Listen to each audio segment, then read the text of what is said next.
নমস্কাৰ আপোনালোক সকলোকে পুনৰবাৰ টিকে মাইণ্ডৰ অন্য এটা ৰাতিপুৱাৰ ধামাকাদাৰ খবৰলৈ স্বাগতম জনাইছো আগবাঢ়িছো আজিৰ প্ৰথমটো খবৰ ফালে সদায় যেনেকৈ আপোনালোকক জনাও যে মই প্ৰত্যেক দিনেই আপোনালোকক প্ৰথমটো খবৰে ইনকামৰ লগত ৰিলেটেড খবৰ দিম বা উপাৰ্জনৰ লগত খবৰ দিম আপোনালোকক তো প্ৰথমটো খবৰ ওলাইছে এটা অন্য টাইপৰ উপাৰ্জনৰ এটা খবৰটো হৈছে যে আপোনালোকে এতিয়া পে নিয়াৰবাই এপ্লিকেশন ব্যৱহাৰ কৰি আপোনালোকে বন্ধুবৰ্গক ৰিচাৰ্জ কৰি বা বন্ধুবৰ্গক বেংকৰ একাউণ্ট খুলি আপোনালোকে পইচা উপাৰ্জন কৰিব পাৰে এই পে নিয়াৰবাই এপছটোৰ জৰিয়তে আপোনালোকে বিভিন্ন বেংকিং ফেচিলিটিৰ সুবিধা লাভ কৰিব আপোনালোকে এক্সিছ বেংকৰ সেভিংছ একাউণ্ট খোলাব পাৰিব আপোনালোকে এক্সিছ বেংকৰ জিৰো বেলেন্স একাউণ্ট খোলাব পাৰিব আপোনালোকে এক্সিছ বেংকৰ কাৰেন্ট একাউণ্ট খোলাব পাৰিব আপোনালোকে যদি নৰমালি এটা বেংকৰ CSP লবলৈ যায় তেন্তে আপোনালোকক ঢেৰ টকা পইচা বা আপোনালোকক বিভিন্ন সাৰ্টিফিকেটৰ প্ৰয়োজন হয় কিন্তু আপোনালোকে পে নিয়াৰবাই এপ্লিকেশন ব্যৱহাৰ কৰি আপোনালোকে সহজতে মানুহৰ বেংকৰ একাউণ্ট খুলি আপোনালোকে পইচা উপাৰ্জন কৰিব পাৰে তো পে নিয়াৰবাই এপ্লিকেশন আপোনালোকে প্লে ষ্টৰত লাভ কৰিব ডাউনলোড কৰি আপোনালোকে তাত ৰেজিষ্টাৰ্ড কৰি তো আপোনালোকে প্ৰসিডিউৰখিনি ফলো কৰিব বেছি ডাঙৰ কথা নহয় আপোনালোকৰ পান কাৰ্ড আধাৰ কাৰ্ড এইবিলাক দি দিলে আপোনালোকৰ এপ্ৰুভেল হৈ যাব আৰু আপোনালোকৰ যদি দোকান আছে তেতে আপোনালোকৰ কাৰণে তো এইটো ফেচিলিটি বিৰাটেই ভাল হ'ব মই আপোনালোকক জনাম যে প্ৰত্যেককে পে নিয়াৰবাই এপ্লিকেশন ব্যৱহাৰ কৰক আপোনালোকে বিয়াগুম টকা উপাৰ্জন কৰিব পাৰিব ময়ো বৰ্তমান সময়ত পে নিয়াৰবাই এপ্লিকেশন ব্যৱহাৰ কৰি আছো যাৰ জৰিয়তে নেকি মোৰ ভাল ইনকাম হয় মোৰো এখন অনলাইন দোকান আছে যত নেকি মই পে নিয়াৰবাই দ্বাৰাই বেংকৰ একাউণ্ট খোলাও মানুহৰ ৰিচাৰ্জ কৰো বা অন্যান্য কামকাজ বিলাক কৰো যৰ পৰা মোৰ ভাল টকা ইনকাম হয় প্ৰত্যেক মাহে তো আপোনালোকেও সেইটো কৰিব পাৰে আগবাইছো ইয়াৰ পাছৰটো খবৰ ফালে ইয়াৰ পাছৰ খবৰটো ওলাইছে ৰাজস্থানৰ পৰা ৰাজস্থানৰ এতিয়া তেওঁলোকৰ বাজেট ঘোষণা কৰিছে তো ৰাজস্থানৰ বাজেট ঘোষণা কৰাৰ পাছতেই ৰাজস্থানৰ চৰকাৰে ঘোষণা কৰিছে যে তাতে এতিয়া যি সকল লোকৰ নেকি ৰেচন কাৰ্ড থাকিব তেওঁলোকক ডাইৰেক্টলি 450 টকাত এলপিজি গেছ দিব যেটো সময়ত নেকি আমাৰ অসমত 800 পৰা 1000 টকাৰ ভিতৰত এলপিজি সিলিন্ডাৰৰ দাম যদি আপোনালোকৰ উজলা আঁচনিৰ কানেকশন থাকে তেন্তে আপোনালোকে বাৰু সাবসিডি কিবা এটা লাভ কৰে চৰকাৰৰ পৰা কিন্তু আপোনালোকৰ যদি ভাবক ৰাজস্থানত যদি ঘৰ হ'লহেতেন তো আপোনালোকৰ যদি ৰেচন কাৰ্ড থাকিলেহেতেন ন তেন্তে আপোনালোকে মাত্ৰ 450 টকাতে এলপিজি গেছ এটা লাভ কৰিলেহেতেন যেটো সময়ত নেকি বস্তুৰ দাম ইমানেই বাঢ়িছে সেইটো সময়ত আকৌ ৰাজস্থানৰ চৰকাৰে জনসাধাৰণৰ কাৰণে এইটো এটা ভাল পদক্ষেপ হাতত লৈছে তো আমাৰ অসমতো তেনেকুৱা টাইপৰ সিস্টেম বিলাক কৰিব লাগে নে নালাগে বাৰু আপোনালোকে কি ভাবে কমেন্ট বক্সত লিখি থৈ যাব আগবাইছো ইয়াৰ পাছৰটো খবৰ ফালে ইয়াৰ পাছৰ খবৰটো ওলাইছে আমাৰ অসমৰ নিবনুৱা সকলৰ কাৰণে আমাৰ অসমৰ শিক্ষামন্ত্ৰী ৰণোজ পেগু ডাঙৰীয়াদেৱে ঘোষণা কৰিছে যে আমাৰ অসমত বলে খুব শীঘ্ৰেই বিষয় ভিত্তিক এতিয়া টিচাৰ এপইন্ট কৰা হ'ব বুলি জনাইছে বিষয় ভিত্তিক টিচাৰ মানে বৰ্তমান সময়ত যদি আপোনালোকে চাবলৈ যায় প্ৰায় বিলাক স্কুলতে কি হয় এজন টিচাৰে কেবাটাও বিভাগ তেওঁলোকে পঢ়াব লগা হয় কেবাটাও বিভাগ পঢ়াব লগা হয় এতিয়া অসমৰ শিক্ষা বিভাগে এইটো এটা সিদ্ধান্ত লৈছে যে এতিয়াৰে পৰা য'ত নেকি যিটো বিভাগৰ টিচাৰৰ পদ খালি হৈ আছে যেটো খালি পদ নেকি বৰ্তমান অন্য এজন টিচাৰে পূৰণ কৰি আছে অন্য এটা বিভাগৰ টিচাৰে পূৰণ কৰি আছে তো সেই বিভাগ বিলাকত এতিয়াৰে পৰা সেই বিষয়ৰ টিচাৰক এতিয়াৰে পৰা এপইন্ট কৰিব বুলি জনাইছে সাপোজ যেনিবা আপোনালোকে আসামিজ বিভাগত এমএ কৰিছে বা আসামিজ বিভাগত আপোনালোকে ডিগ্ৰী কৰিছে তো আপোনালোকে কি কৰিব পাৰিব আসামিজ বিভাগৰ টিচাৰৰ বাবে আপোনালোকে এপ্লাই কৰিব পাৰিব আৰু এইটো বছৰত মানে 2024 চনতেই বলে বিজ্ঞাপন প্ৰকাশ পাব আপোনালোকৰ কাৰণে আৰু আপোনালোকে এপ্লাই কৰিব পাৰিব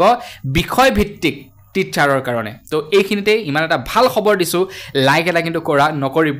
নকৰাকৈ আপোনালোকে একেবাৰেই নাথাকিব আগবাইছো ইয়াৰ পাছৰটো খবৰ ফালে ইয়াৰ পাছৰ খবৰটো ওলাইছে মন্ত্ৰী হিমন্ত বিশ্ব শৰ্মা দেৱৰ ওপৰত মন্ত্ৰী হিমন্ত বিশ্ব শৰ্মা দেৱে যোৱাকালি তেখেতে এটা লাইভৰ জৰিয়তে জনাইছে যে আমাৰ অসমত বৰ্তমান সময়ত ঘূৰিব লগা বহুতো এনেকুৱা স্থান আছে বহুতো সুন্দৰ স্থান বৰ্তমান সময়ত আমাৰ অসমত আছে যিবোৰত নেকি বিদেশী পৰ্যটকসকলে আহিব পাৰে তো সেইবিলাক স্থান তেওঁলোকে চাব পাৰে ইমানে সুন্দৰ স্থান আছে আৰু সঁচাকৈ আমাৰ অসমখন খুবেই শুৱনি আমাৰ অসমত বহুতো বিদেশী পৰ্যটক আহে আমাৰ অসমত ঘূৰিবৰ কাৰণে আৰু বিদেশী পৰ্যটকসকলে আমাৰ অসমত আহি খুব ভালেই পায় বেলেগ ষ্টেটতকৈ কাৰণ আমাৰ অসমৰ মানুহবিলাকৰ বিহেভিয়াৰ খুবেই ভাল আমাৰ অসমৰ প্ৰত্যেকজন ব্যক্তিয়ে খুবেই ভাল বিহেভ কৰে পৰ্যটকসকলক কোনো পৰ্যটকে বেয়া পাই না যায় আমাৰ অসমত আহি কিন্তু আপোনালোকে যদি অন্য এখন ষ্টেটত আমাৰ ভাৰতৰ কথাই যদি কওঁ আপোনালোকে বেলেগ এখন যদি ষ্টেটলৈ যায় তেন্তে আপোনালোকে দেখা পাব যে সেই ষ্টেটখনত আপুনি যদি বাহিৰৰ পৰা গৈছে ন আপোনাক কেনেকৈ ঠগো তেওঁলোকে সেইটোকে চিন্তা চৰ্চা কৰি থাকে মোৰো এবাৰ তেনেকুৱা হৈছিলে মই কলকাতালৈ গৈছিলোঁ কলকাতালৈ যোৱাৰ সময়ত কি হৈছিলে আপোনাৰ এজন তাৰে লোকেল মানুহে মোক ঠগি দিলে বৰ সাংঘাতিককৈ ঠগিলে তো সেইবিলাকৰ বিষয়ে এতিয়া ক'ব নাযাওঁ বাৰু বাকী যি কি নহওক মন্ত্ৰী হিমন্ত বিশ্ব শৰ্মাদেৱে কৈছে যাতে বিদেশী পৰ্যটকসকলে যাতে আমাৰ অসমলৈ আহে অসমৰ যিবিলাক সুন্দৰ সুন্দৰ স্থান আছে সেইবিলাক যাতে পৰ্যবেক্ষণ কৰে তো তাৰ কাৰণে আমাৰ অসমত এতিয়া দৰকাৰ হ'লে হোম ষ্টেৰ ব্যৱস্থা কৰি দিব বুলি কৈছে যিবিলাক সৰু সৰু জেগা আছে যিবিলাক নেকি চাব লগা জেগা আছে তো তাতে এতিয়া হোম ষ্টেৰ ব্যৱস্থা কৰি দিব অসম চৰকাৰৰ ফালৰ পৰা তো আৰু এটা লাইক হ'ব লাগিব কিন্তু ইমান এটা ভাল খবৰৰ কাৰণে আগবাইছোঁ ইয়াৰ পাছৰটো খবৰ ফালে ইয়াৰ পাছৰ খবৰটো ওলাইছে অসমৰ চিকিৎসা বিভাগৰ ওপৰত বৰ্তমানৰ শিৱসাগৰ সমষ্টিৰ বিধায়ক অখিল গগৈ ডাঙৰীয়াদেৱে কৈছে যে খুব সোনকালে আনকি আগষ্ট মাহৰ পৰা আমাৰ অসমত চিকিৎসা ব্যয়বহুল হ'ব বুলি জনাইছে অখিল গগৈ ডাঙৰীয়াদেৱে জনোৱা অনুসৰি আগষ্ট মাহৰে পৰা আপোনালোকে যদি ডক্টৰক দেখাবলৈ যায় চৰকাৰী হস্পিটেলত তো আপোনালোকে যে সেই 10 টকা দি বৰ্তমান সময়ত এখন স্লিপ কাটে ন তো সেই স্লিপখনৰ মাচুলটো বৃদ্ধি পাব বুলি জনাইছে অসম চৰকাৰে অসমৰ চিকিৎসালয়ৰ যি নেকি মাচুল আছে সেই মাচুল বৃদ্ধি কৰিব বুলি জনাইছে এক প্ৰকাৰে চাব গ'লে মাচুলটো সম্পূৰ্ণ বিনামূলীয়া কাৰণ আমাৰ যদি সাপোজ আয়ুষ্মান কাৰ্ড থাকে তো আমি বিনামূলীয়াকৈ সেয়া চাব পাৰোঁ কিন্তু যিসকলৰ আয়ুষ্মান কাৰ্ড নাথাকে তেওঁলোকৰতো অকণমান দিগদাৰ হ'ব ন বা সববিলাক হস্পিটেলতো আৰু আয়ুষ্মানৰ সুবিধা নিদিয়ে যেনে ধৰি লওক আপোনালোকে কিবা এটা বেমাৰ দেখাবলৈ গৈছে আপোনাৰ 24 ঘণ্টা যেতিয়া এডমিট হৈ থকা নাই আপোনালোকেতো সেই কাগজখন পইচা দি কিনিবই লাগিব তো তেনেকুৱা ক্ষেত্ৰত ব্যয়বহুল হ'ব আমাৰ চিকিৎসা ব্যৱস্থাটো তো অখিল গগৈ ডাঙৰীয়াই কৈছে যে এফালে শিক্ষকৰ নাটনি হৈছে আৰু আনফালে অসম চৰকাৰে এতিয়া চিকিৎসাৰ দামটো বঢ়াই দিছে তো এইটো খুবেই বেয়া কাম কৰিছে তেখেতে খুবেই গৰিহণা দিছে বুলি জনাইছে আগবাইছোঁ ইয়াৰ পাছৰটো খবৰ ফালে ইয়াৰ পাছৰ খবৰটো ওলাইছে কেৰেলাৰ পৰা খবৰ ওলাইছে যে কেৰেলাৰ বাইনাড নামৰ এটা স্থানত প্ৰবল বৰষুণ হয় বুলি জনাইছে যাৰ কাৰণে নেকি ভূমিস্খলন হয় আৰু বৰ্তমান সময়ত সেই ভূমিস্খলনত প্ৰায় শিশুসহ 63 জনকৈ লোকৰ মৃত্যু হয় বুলি জনাইছে আৰু বৰ্তমান সময়ত প্ৰায় 250 জন লোকক উদ্ধাৰ কৰিবলৈ সক্ষম হৈছে মানে বহু লোক তাতে আপোনালোকে ফটো দেখা পাইছে বহু গাঁও বহু ঘৰ সেই ভূমিস্খলনত ডুব গৈছিলে তো তাৰ পৰা 250 জন লোকক বৰ্তমান উদ্ধাৰ কৰিছে আৰু 63 জন লোকৰ বৰ্তমানলৈকে মৃত্যু হৈছে বুলি খবৰ ওলাইছে আগবাইছোঁ ইয়াৰ পাছৰটো খবৰ ফালে ইয়াৰ পাছৰ খবৰটো ওলাইছে জাপানিজ এনকেফ্লাইটিছ বেমাৰৰ ওপৰত খবৰ ওলাইছে আমাৰ অসমত দিনক দিনে জাপানিজ এনকেফ্লাইটিছৰ বেমাৰৰ সংখ্যা বৃদ্ধি পাইছে বুলি জনাইছে খবৰ অনুসৰি জাপানিজ এনকেফ্লাইটিছ বেমাৰত বৰ্তমান সময়ত 18 জনকৈ লোকৰ মৃত্যু হৈছে গুৱাহাটী মেডিকেল কলেজত প্ৰায় 18 জনকৈ লোকৰ মৃত্যু হৈছে বুলি জনাইছে আৰু বৰ্তমানেও প্ৰায় 31 গৰাকী ৰোগী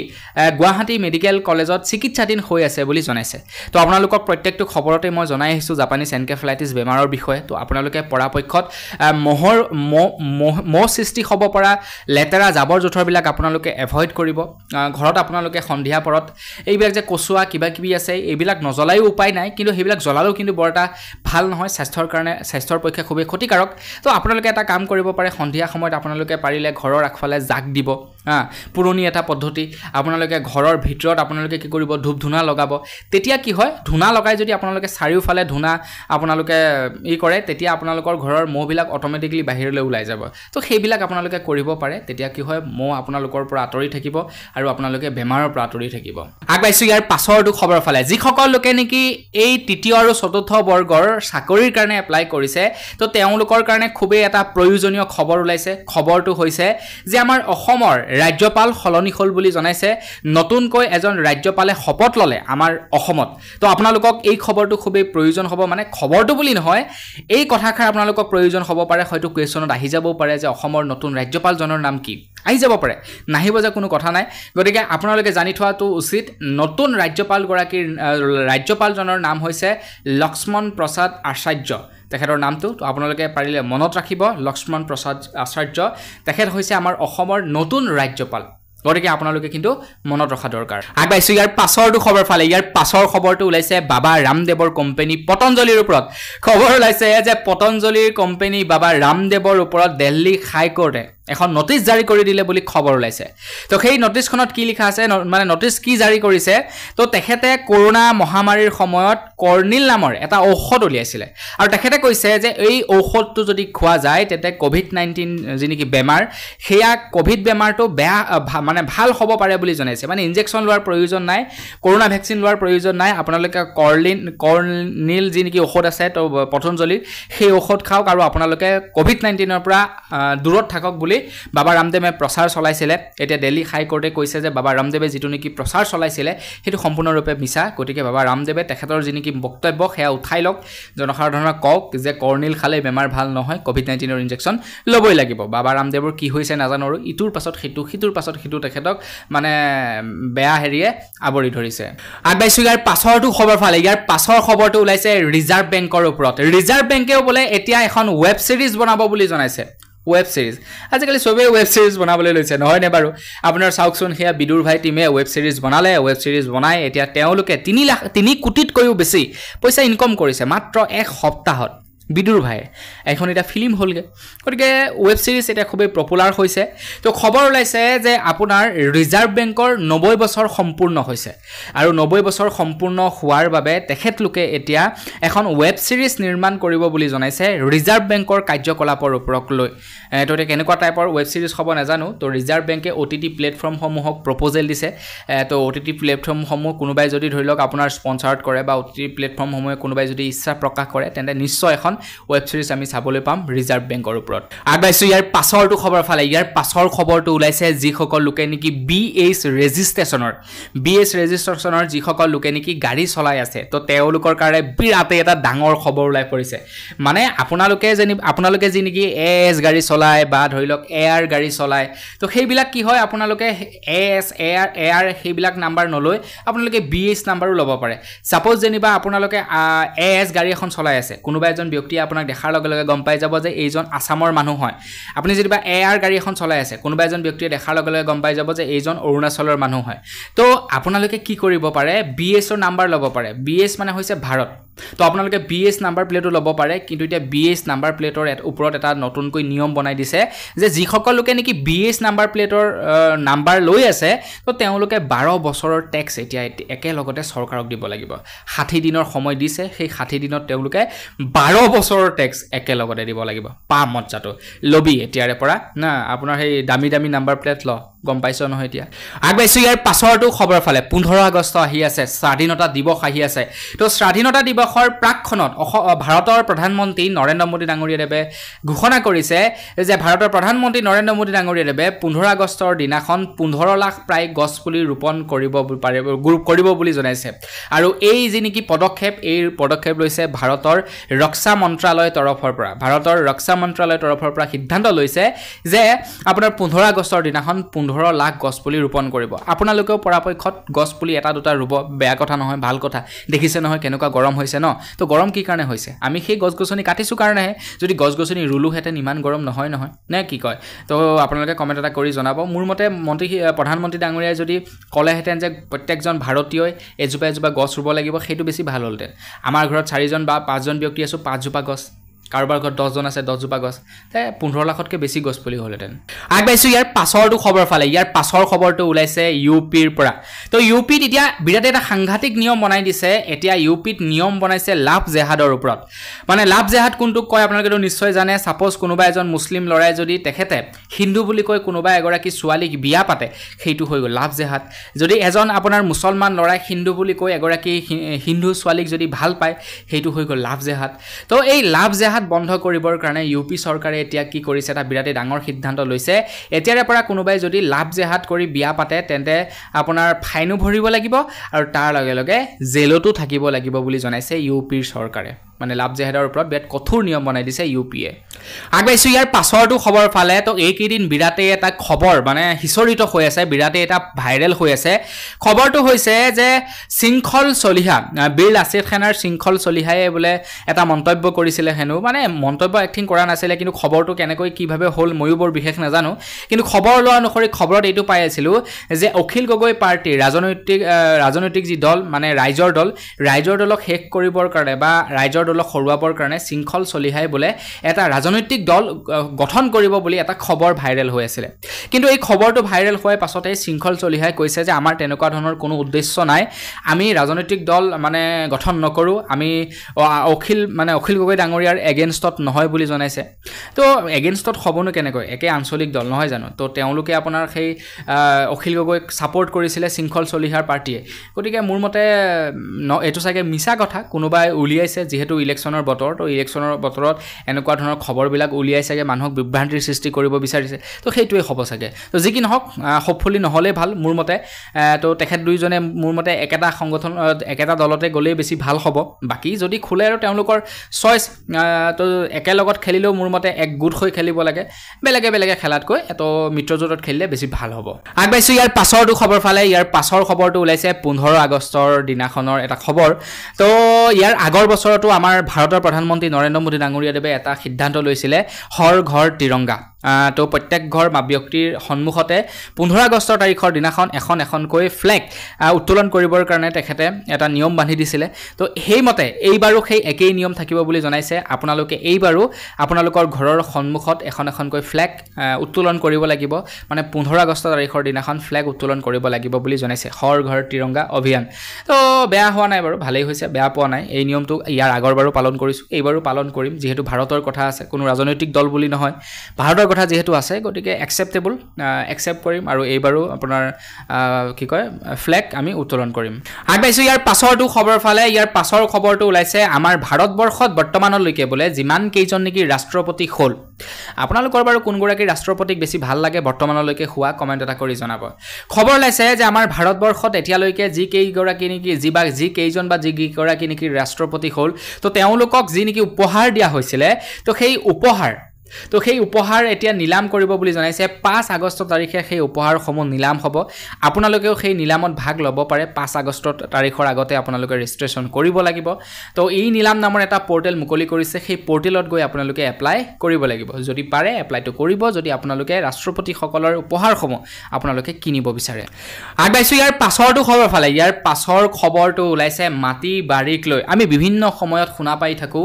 মাটি বাৰীক লৈ বিভিন্ন স্থানত কাজিয়া প্ৰচাল হৈ থাকে নহয় জানো আপোনালোকে চাওক মাটি বাৰীক লৈ বাপৰে বা ভাই ককাই মাজত কাজিয়া মাক পুতেকৰ মাজত কাজিয়া মাক বাপেকৰ মাজত কাজিয়া মুঠৰ ওপৰত মাটি বাৰীক লৈ সাংঘাতিক ৰকমে কাজিয়া হয় এতিয়া মাটি বাৰীক লৈ খবৰ ওলাইছে যে এতিয়াৰে পৰা মাটিকো আধাৰ কাৰ্ডৰ সৈতে লিংক কৰিব বুলি জনাইছে এতিয়াৰে পৰা মাটিৰো এটা নিৰ্দিষ্ট আধাৰ নাম্বাৰ থাকিব যেনেকৈ কি মানুহৰ এটা আধাৰ নাম্বাৰ থাকে ঠিক তেনেকৈ মাটিৰো এতিয়া এটা আধাৰ নাম্বাৰ থাকিব বুলি জনাইছে যেটো কোৱা হ'ব ভূ আধাৰ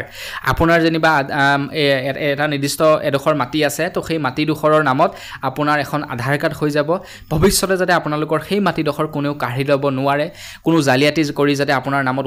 তেখেতৰ নামত উঠাই ল'ব নোৱাৰে তো সেই কাৰণে এই ভূ আধাৰ সিস্টেম আনিছে বুলি জনাইছে তো এই নিয়মটো আপোনাৰ কেনেকুৱা লাগিছে কমেন্ট বক্সত লিখি থৈ যাব আগবাইছো ইয়াৰ পাছৰটো খবৰ ফালে আপোনালোকৰ বাৰু কেইটা বেংকৰ একাউণ্ট আছে কমেন্ট এটা কৰি জনাবচোন তো আপোনালোকে বাৰু জানেনে আপোনালোকে যদি বেংকৰ একাউণ্টত ন্যূনতম মানে মিনিমাম বেলেন্স মেইনটেইন নকৰে তেন্তে আপোনালোকৰ ফাইন কাটে আপোনালোকে বাৰু জানেনে প্ৰত্যেক বেংকৰ বেলেগ প্ৰাইভেট বেংকত যদি একাউণ্ট খুলিছে তেন্তে 5000 10000 আপোনালোকে পইচা ডিপজিট কৰিব লাগে আৰু আজিকালিটো এনেকুৱা একাউণ্ট আছে 70000 75000 1 লাখ 2 লাখ এনেকুৱাকৈ মিনিমাম বেলেন্স ৰাখিব লাগে আমাৰ নিচিনা মানুহে আৰু 500 টকাকে মিনিমাম বেলেন্স ৰাখিব নোৱাৰো তো 70-80000 টকাটো বাদেই দিলো এটা খবৰ ওলাইছে যে বেংকসমূহে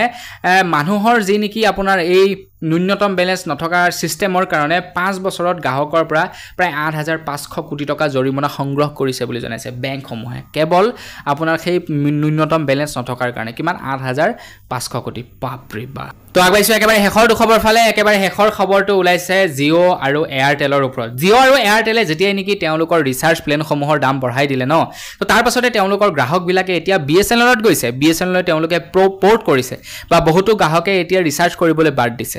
এতিয়া বিএছএনএল এতিয়া জিঅ' আৰু এয়াৰটেল এটা কি কৰিছে নতুনকৈ সিস্টেম উলিয়াই দিছে তেওঁলোকে কৈছে যে আপোনালোকে আমাৰ জিঅ' ফাইবাৰ বা তেওঁলোকৰ যি নেকি এয়াৰ ফাইবাৰ আছে এয়াৰটেলৰ এয়াৰ ফাইবাৰ জিঅ'ৰ ফাইবাৰ তো কৈছে যে আপোনালোকে জিঅ' ফাইবাৰ বা এয়াৰ ফাইবাৰ লক আপোনালোকক 30% মানে 30% ডিসকাউন্ট দিম বুলি জনাইছে তো আপোনালোকে 1000 টকাতে ইনষ্টলেশন কৰিব পাৰে আৰু তাৰ উপৰি কিবা কিবি দুই এটা চাৰ্জেস থাকিব তো মুঠতে আপোনালোকে 1000 টকাত লগাব পাৰে জিঅ' ফাইবাৰ বা আপোনালোকে এয়াৰ ফাইবাৰ চাওক